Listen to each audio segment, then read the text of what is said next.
saying, well, how can he say day one? There's evening, there's morning, day one.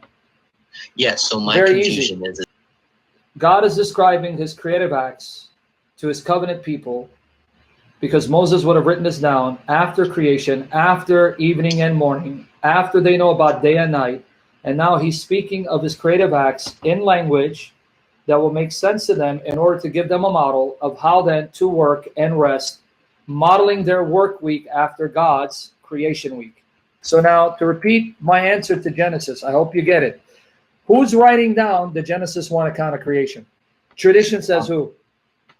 so Genesis is the first book of God revealed to Moses. Yes. So it's Moses, I believe. Yes. Okay, so would it make sense that God is now going to describe his creative acts, his acts of creation, in a work week in order to use that as a model for Israel to emulate and imitate in the way they work? 6 days you work, and then you rest on the seventh day. Yeah, because God does narrate in the third person, so that does make logical sense. So that's what God is doing here.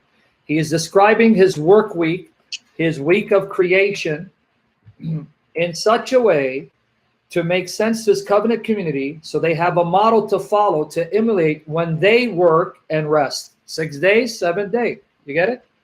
Yes, I understand. Even speaking of evening and morning would only make sense in an Israelite context. Why? Because it's the Israelites that began the new day at evening. Right? Yes. So even the language, there was evening and there was morning, day one. There's evening, there was morning, day two. The fact that he starts each creative day at evening further confirms he's speaking in the language of his covenant people, because his covenant people, their day started at evening.